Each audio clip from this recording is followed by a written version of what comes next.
اس دوران میں باہر سے دوسری بار وارننگ دی گئی۔ بولنے والے کے لہجے میں مخصوص کرختگی تھی۔ بیتو اور کامی اپنے سلیپنگ بیگ سے باہر آ گئے تھے۔ بیتو گن اٹھانے لگا تو میں نے اسے اشارے سے روکا اور بلند آواز سے انگریزی میں کہا، میں چینی زبان نہیں جانتا، تم لوگ کون ہو اور ہمیں کیوں دھمکی دے رہے ہو؟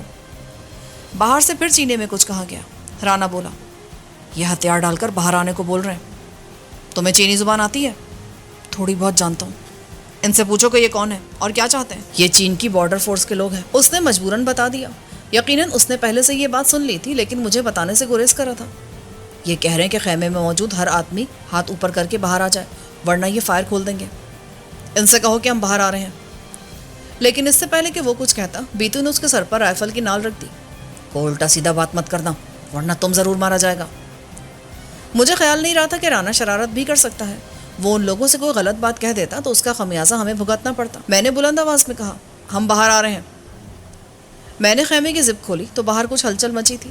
میں ایک لمحے کو رکا اور پھر ہاتھ اوپر کر کے باہر آ گیا۔ مجھے تو خیمے کے اندر سردی زیادہ لگ رہی تھی۔ باہر آیا تو پتا چلا کہ اصل سردی تو یہاں ہے۔ موسم صاف ہو گیا تھا اور مشرق سے سورج ابھر رہا تھا۔ اس کے باوجود فضا جیسے برف بن گئی تھی اور سانس لینے پر یہ برف جسم کے اندر گھس رہی تھی۔ ہمارے خیمے کو 19 درجن چینیوں نے گھیر رکھا تھا۔ انہوں نے چائنا ریپبلکن آرمی کی وردی پہن رکھی تھی۔ کم سے کم وردیوں سے وہ چین کے فوجی ہی لگ رہے تھے۔ ان کے ہاتھوں میں موجود خود کار رائفلوں کا رخ خیمے کی طرف تھا۔ میں نے ہاتھ اوپر کیا اور کہا، میں پاکستانی ہوں اور صرف اردو یا انگریزی جانتا ہوں۔ میں نے محسوس کیا کہ وہ پاکستانی کے لفظ پر چونکے تھے، لیکن ان کے انداز میں کوئی نرمی نہ آئی۔ وہ بدستور چونکنا تھے۔ میں نے اشارے سے بتایا کہ میرے 3 ساتھی اور بھی ہیں۔ پھر میں نے بیتو سے کہا، پہلے رانا کو باہر بھیجو، پھر اسلحہ چھوڑ کر خود بھی باہر آ جاؤ۔ اس موقع پر رانا چندر باز نے حرامی پن کیا۔ اس نے چلا کر چینی زبان میں کچھ کہا تو سپاہیوں میں کھلبلی مچ گئی۔ میں نے ان کی سراسیمگی محسوس کر کے کہا، بیتو جلدی کرو، اس حرامزادے کو باہر بھیجو، اس نے کچھ بکواس کی ہے۔ بیتو نے بھی اس کی شرارت محسوس کر لی تھی۔ اس نے لات مار کر رانا کو باہر پھینکا اور پھر خود بھی کامی کے ساتھ باہر آ گیا۔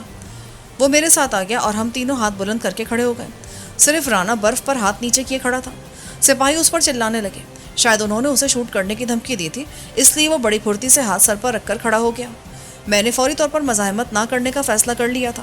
ایک تو میں اپنے پلان کے مطابق چین تک پہنچنے میں کامیاب رہا تھا، دوسرے مسلح پیشہ ور فوج کا مقابلہ کرنا خودکشی ہوتی، اس لیے میں چاہتا تھا کہ میں یا میرے ساتھیوں کے کسی انداز سے ان کو خطرہ محسوس نہ ہو، ورنہ وہ گولی چلانے میں دیر نہ کرتے۔ 4 سپاہیوں نے ہمیں گھیر لیا اور 2 سپاہی خیمے کی طرف بڑھے۔ انہوں نے احتیاط سے اندر جھانکا اور اپنے ساتھیوں کو خیمہ خالی ہونے کی اطلاع دی۔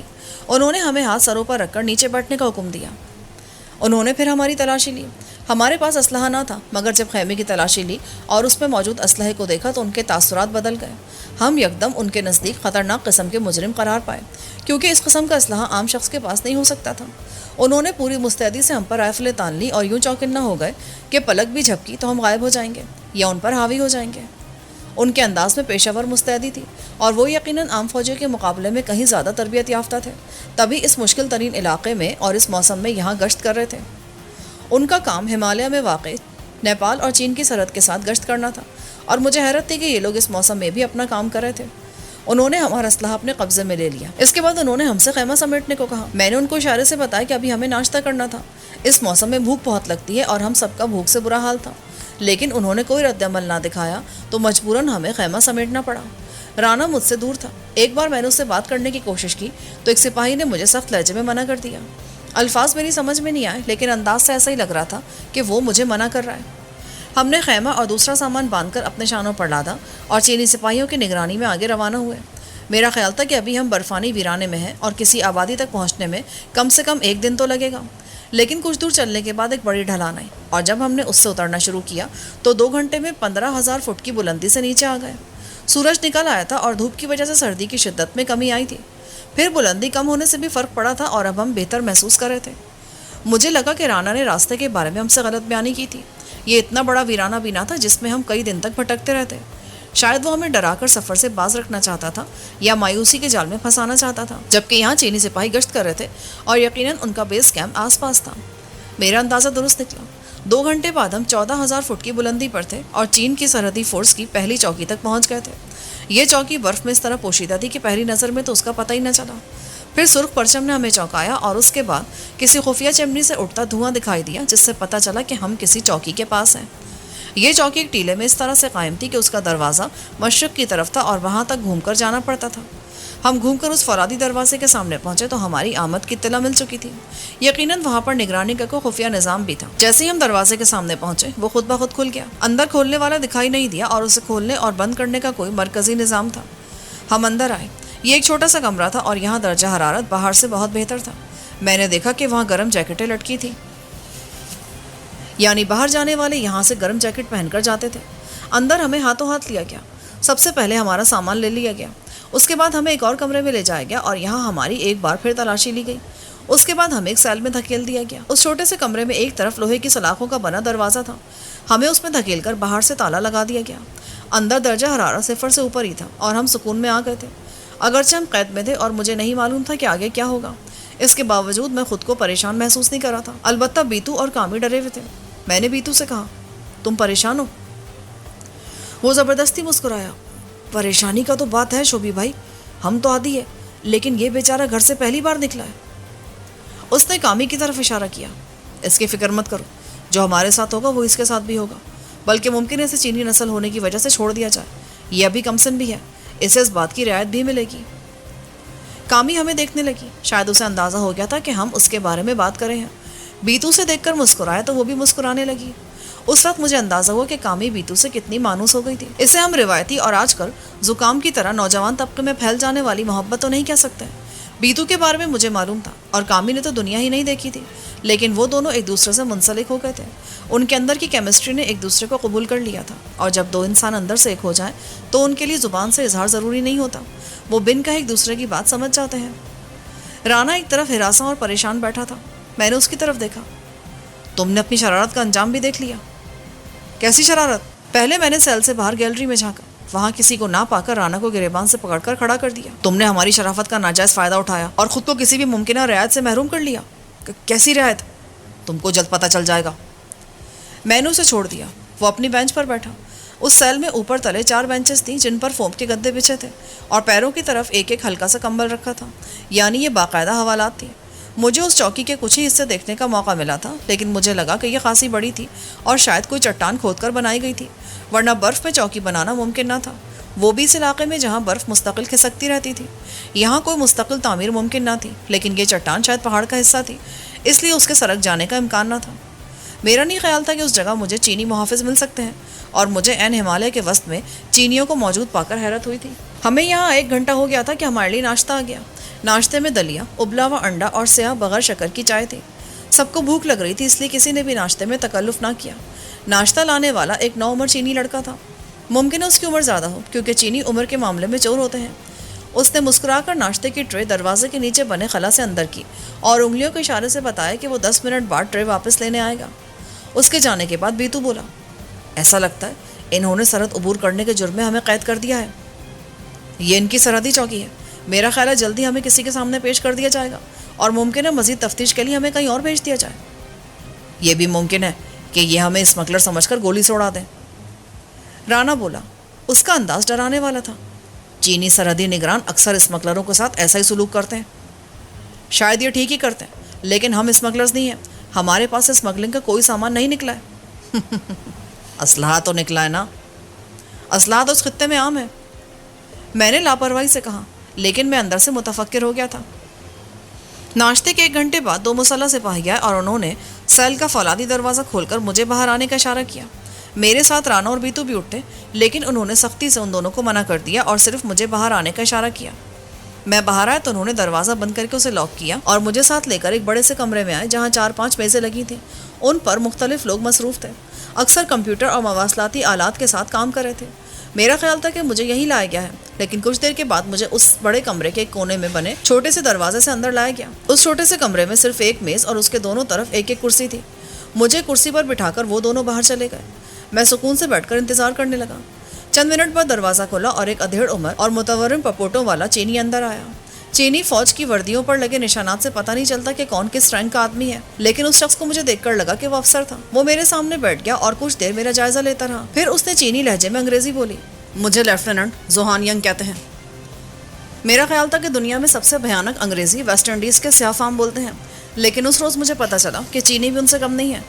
پہلے تو میں سمجھا کہ وہ چینی بول رہا ہے اور میں اسے بتانے جا رہا تھا کہ مجھے چینی زبان نہیں آتی۔ اچانک مجھے احساس ہوا کہ اس نے انگلش ہی بولی ہے، اور ذرا غور کرنے پر میں اس کی بات کا مطلب بھی سمجھ گیا۔ میں نے نارمل قسم کی انگریزی میں جواب دیا، مجھے شہباز ملک کہتے ہیں اور میرا تعلق پاکستان سے ہے۔ نہ جانے کیوں مجھے محسوس ہوا کہ پاکستان کے نام پر اس کے سخت چہرے پر کچھ نرمی آئی تھی۔ شاید یہ میرا وہم تھا۔ تم کہتے ہو تمہارا تعلق پاکستان سے ہے، لیکن تم نیپال سے سرحد عبور کر کے چین میں غیر قانونی طور پر داخل ہوا۔ اس کی وجہ ہے میں نیپال میں اور اس سے پہلے انڈیا میں مقیم رہا ہوں۔ اگر تمہارے پاس وقت ہو تو میں اپنی کہانی سنا سکتا ہوں۔ کہانی میں ضرور سنوں گا، لیکن چین کی سرحد عبور کرنے کی تمہارے پاس کوئی معقول وجہ ہوگی؟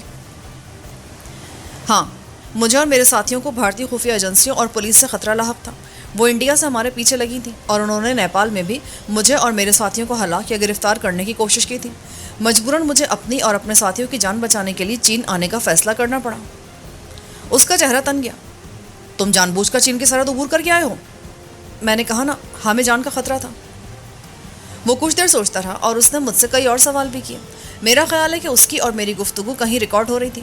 پھر اس نے مجھ سے میری کہانی کے بارے میں پوچھا اور میں نے اختصار سے اور غیر ضروری واقعات یا جن سے میں اور میرے ساتھی گرفت میں آتے ان کو حذف کر کے اپنی کہانی سنا دی، اور یہ بھی بتا دیا کہ میں حادثاتی طور پر پاکستان سے بھارت میں داخل ہوا تھا اور اس کے بعد وہیں پھنسا رہا۔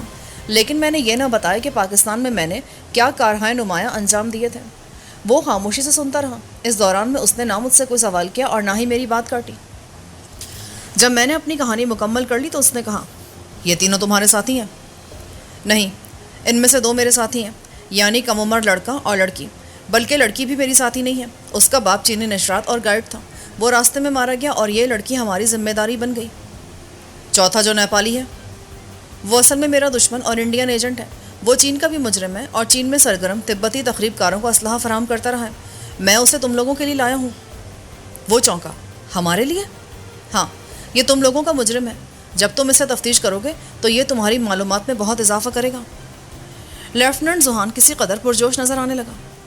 تم نے پہلے اس کے بارے میں کیوں نہیں بتایا؟ اس سے پہلے مجھ سے کسی نے پوچھا ہی نہیں۔ ویسے کیا میں پوچھ سکتا ہوں کہ ہمارے ساتھ کیا ہوگا؟ اس نے نفی میں سر ہلایا۔ میں صرف ایک سرحدی چوکی کا نگران ہوں اور میں کسی کے بارے میں کوئی فیصلہ کرنے کا مجاز نہیں ہوں۔ میں تمہیں اور دوسرے لوگوں کو آگے روانہ کر دوں گا جہاں اعلیٰ حکام تمہارے بارے میں فیصلہ کریں گے۔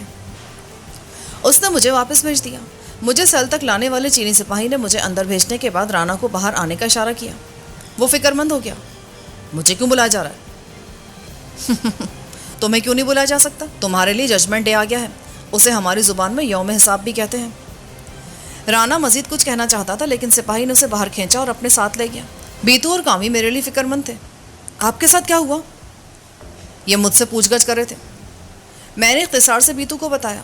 کامی ہماری باتیں نہیں سمجھ رہی تھی لیکن وہ بھی پورے انہماک سے سن رہی تھی۔ میں نے کامی کے بارے میں کہا، اس کے بارے میں بھی بتا دیا ہے، اس لیے امید ہے کم سے کم اس سے نرم سلوک کیا جائے گا اور ہمیں جلد از جلد یہاں سے کہیں اور روانہ کر دیا جائے گا۔ پر کہاں شوبھی بھائی؟ کہیں بھی بھیج سکتے ہیں، ہم ان کے ہاتھ میں ہیں اور اپنے لیے بس اتنا ہی کر سکتے ہیں کہ لیٹ کر سو جائیں۔ میں سچ مچ لیٹ گیا اور پھر سو بھی گیا۔ سفر کے دوران آرام کا صحیح سے موقع کم ہی ملا تھا۔ کئی گھنٹے بعد بیتو نے مجھے جگایا کہ کھانا آ گیا تھا۔ یہ چاول اور مچھلی کے شوربے پر مشتمل کھانا تھا اور اس کے ساتھ گرم کافی تھی۔ کھانا اچھی کوالٹی کا اور اچھی مقدار میں تھا۔ ہم نے پیٹ بھر کر کھایا اور پھر میں سو گیا۔ اگلی بار میری آنکھ کھلی تو شام کے 6 بج رہے تھے اور میں خود کو تازہ دم محسوس کر رہا تھا۔ بیتو اور کامی اوپر نیچے کی برتھوں پر سو رہے تھے۔ مجھے باتھ روم جانے کی ضرورت محسوس ہو رہی تھی۔ میں نے دروازہ بجایا۔ دوسری بار بجانے پر ایک سپاہی سامنے آیا۔ میں نے اسے چھوٹی انگلی سے یونیورسل اشارہ کیا تو وہ سمجھ کر واپس چلا گیا۔ کچھ دیر بعد ایک مسلح سپاہی نے آ کر دروازہ کھولا اور مجھے باہر آنے کا اشارہ کیا۔ وہ مجھے واش روم ایریا میں لایا جہاں لائن سے کئی واش رومز تھے، ساتھ میں نہانے دھونے کا بھی بندوبست تھا۔ سپاہی مجھے چھوڑ کر باہر چلا گیا۔ یہ صاف ستھری اور بو سے پاک جگہ تھی۔ میں فارغ ہو کر واپس آیا تو سپاہی نے مجھے سیل تک پہنچا دیا۔ ان لوگوں کا رویہ شریفانہ اور انسانی تھا۔ کچھ دیر بعد رات کا کھانا آ گیا۔ میں نے بیتو اور کامی کو اٹھایا۔ رانا واپس نہیں آیا تھا، اس کا مطلب تھا کہ اسے کہیں اور رکھا گیا تھا اور شاید اس سے تفتیش کی جا رہی تھی۔ کھانے کے بعد انہوں نے ایک بار پھر ہمیں خود باتھ روم جانے کی اجازت دی۔ انہوں نے واضح کر دیا کہ اب ہمیں صبح ہی واش روم جانے کی اجازت ملتی، اس لیے سب نے اس موقع سے فائدہ اٹھایا۔ میں دن میں سو گیا تھا اس لیے رات دیر تک جاگتا رہا۔ کامی اور بیتو پھر سو گئے۔ نیند پوری ہونے کے بعد اب مجھے مستقبل کے اندیشے بھی ستانے لگے تھے کہ کل کیا ہوگا۔ اگرچہ چین کے عسکری حکام کا رویہ اچھا تھا لیکن پھر بھی میں یقین سے نہیں کہہ سکتا تھا کہ آنے والے دنوں میں ان کا ہمارے ساتھ کیا سلوک ہوگا۔ 2 باتوں کا مجھے خاصی حد تک یقین تھا۔ ایک تو ہمیں واپس بھارت یا نیپال کے حوالے نہیں کیا جائے گا، دوسرا ہمیں غیر قانونی سرحد عبور کرنے کی سخت سزا نہیں دی جائے گی۔